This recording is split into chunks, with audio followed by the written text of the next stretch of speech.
training kicks in, right?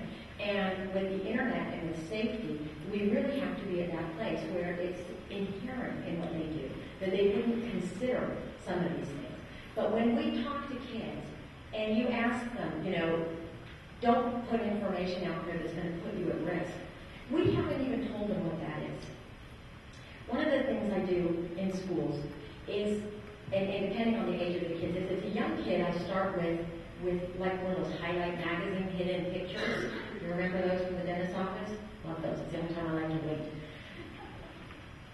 You find all those little images, and I'll talk to the kids and I'll say there's information hidden in these pictures. And then I'll say, now let's talk about the real world version of hidden pictures. What is the information that's in every photo, and can you see it? And I do obviously different levels of training. We're training local, state, national, and international law enforcement agencies. We go into the amount of information in these photos in a very different way. But even second and third graders can immediately start saying, wow, there is a lot of information in this photo. And they'll start off by saying, what do you see? And they'll say, I see a girl on a porch. And then they'll see a house number in the background. And they'll see writing on the shirt. And they'll think that they've covered it because that's what they learned about. But then we start talking further, and I'll say, is she goth? Is she emo? What are her clothes telling you? Is she emotionally vulnerable? Can you tell? What is their family socioeconomic status? And by the time we walk them through this and they really understand that delta, they'll come up and say, wow, I'm never going to look at a picture the same way again. And I say, that's perfect. Because now you know. You're never going to put a photo up there again if you don't have an inherent understanding of the amount of information you're sharing.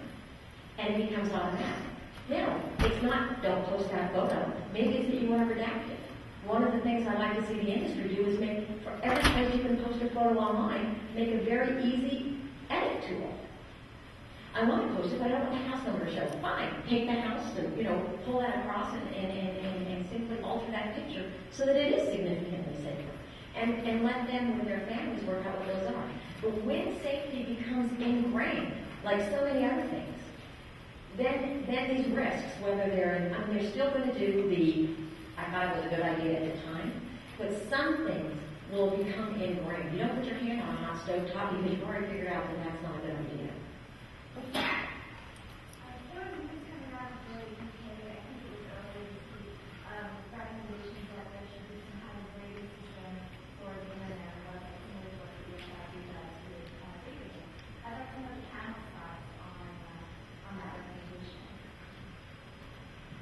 I think that this is a topic that's been tried many times. There are a number of...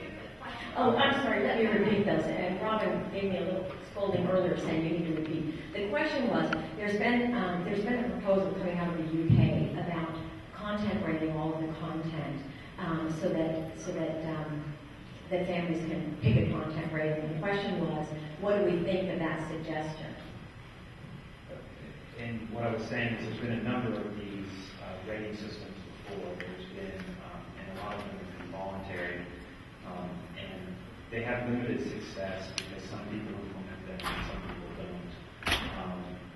And then when you go beyond that, you start getting into the realm of kind of government control of the internet and a lot of things that people are going to resist against.